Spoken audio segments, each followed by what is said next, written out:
Alright, Nerd Army, get ready. It's gonna be a bumpy one today. As always, I'm nerding number 3, and I'm gonna do a theory today on the movie The Fast and the Furious. Hey! Now, I'm not really a car expert, but my guest star today is. I've done a theory on him before, in the past, and he is a great and humble person. Everyone give a warm welcome to Jay from J&K. How's the Nerd Army doing today? As Nerdy said, I am Jay from the channel J&K, and I will be the expert in today's video. So without further ado, let's get right into it. Now our theory is on a character and his untimely death. For those of you who need a refresher. So spoilers alert coming at you now. Brace yourselves. So the first Fast and Furious installment came out in 2001. It focuses on the two point of views of Brian and Dom. Brian is a policeman. Wait. He's actually a cop. Wait. It's the same thing. Oh. So, he goes undercover into the world of street racing, especially since he enjoys it extremely. Dom decides to take him under his wing, seeing Brian's potential and skill. And also because he owes him a 10-second car, seeing that he damaged his car that he bet on pink slip. You're lucky that 100 shot of NOS didn't blow the welds on the intake. Almost said me. Now me and the mad scientist gotta rip apart the block and replace the piston rings you fried.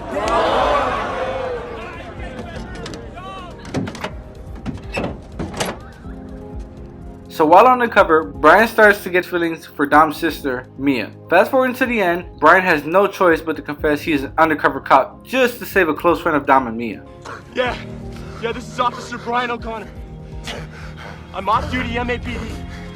I need a life flight rollout right away. This of course scares Dom since he and his rival Johnny Tran are prime suspects in a dirty money and big rig hijacking case. Brian goes to Dom's house to explain but finds Dom there with a gun and tries to talk him down. Move your car. Nah, bullshit! Put it down now! While doing so, there is a drive-by shooting from Dom's rival, obviously. And that's because of a pink slip race gone wrong at Racehorse. Thrown down the pink slip, just like you. The pink slip to what, the Jetta? Yeah, You can't bet your dad's car. it's alright. I ain't losing. This fool's running a Honda 2000. I'll win. That way, me and my dad can roll together when he gets out of prison. It's all good. This involved a character named Jesse, where he bet his father's Volkswagen Jetta while he was incarcerated. Yes, his dad was incarcerated.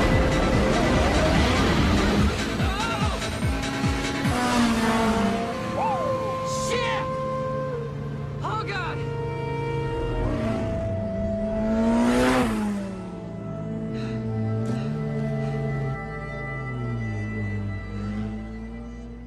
Then Dom and Brian chase after Johnny and his partner Lance for revenge. They do all these crazy stunts. While doing so, Brian injures one and Dom injures the other, and for some reason after this, Dom and Brian end up racing. A quarter mile that Dom used to race back in the day. The railroad track indicates a quarter mile from the traffic light that they started racing at, and after barely avoiding an accident with the train, Dom's car ends up flipping after getting hit by a truck. They hear sirens in the distance, and Brian lets Dom take his quote-unquote 10-second 1993 Toyota Supra as he leaves. That was my line. And Brian turns around like a boss and waits for the police. The end. Touching story, right? Well, let's just rewind to the whole drive-by scene. In this portion of the movie, someone does end up getting hit. One of Dom's crewmen, Jesse, gets hit in the right chest area. This is what starts the chase after Johnny and Lance. However, we are led to believe that Jesse is killed instantly by that shot. Jay came to me and said, Nerdy, I don't think Jesse is dead. Can we possibly look into this? so I did some careful analyzing, and I realized that this is definitely a possibility.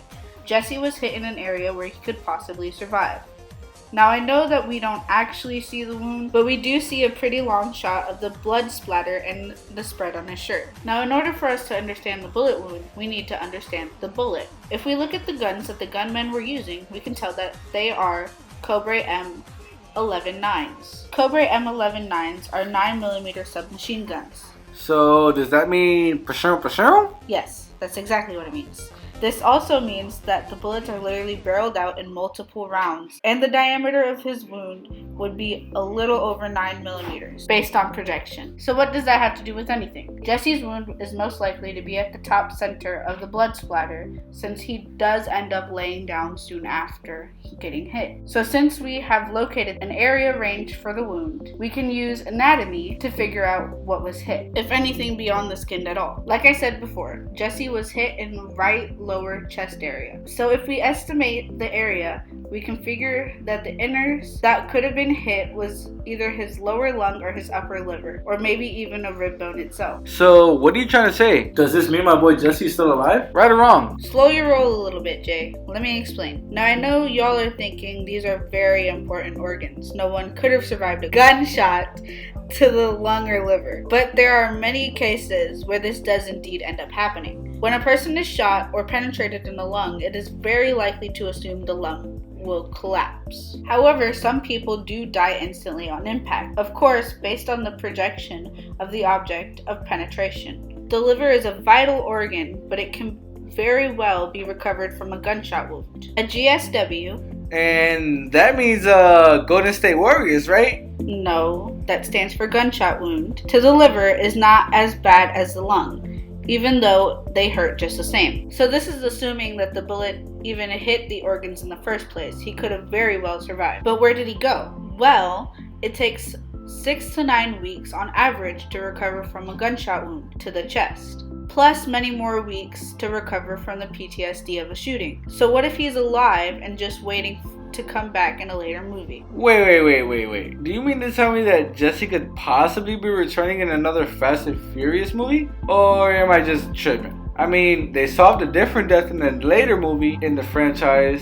What if they just solved this one too? Exactly. So why did he become unconscious? Well, as you can see, literally moments before, Jesse is freaking out and apologizing to Dom over and over again as he stands there not noticing the terror on its way. Well, maybe he should have kept his head held high. Yeah. Could it possibly be that he passed out or fainted because he stopped daydreaming? No, because of all the stress everything else was causing him? Yes, it is. Him getting shot causes more stress to the point where his body just shuts down and he passed out. That is medically possible and very smart for his body to do. The only way that someone is not stressed is when they are unconscious or asleep. So his body, in hopes to calm his heart rate, shut down and forced him to pass out. This is when Dom and Brian believe that he is dead, when really he could be unconscious to escape from stress. What if Jesse has been recovering from the experience in the most recent movies? What if Jesse is alive and survived the gunshot? Is he just waiting to recover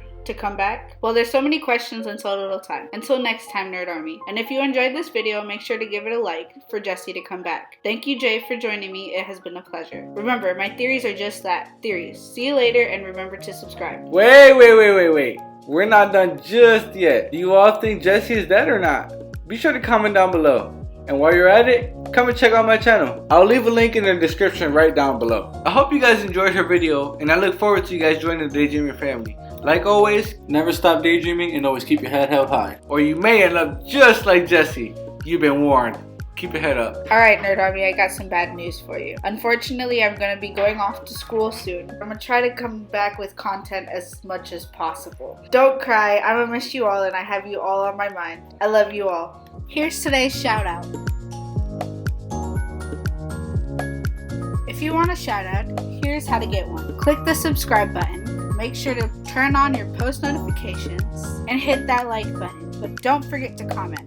Then boom, you will get a post notification shout out.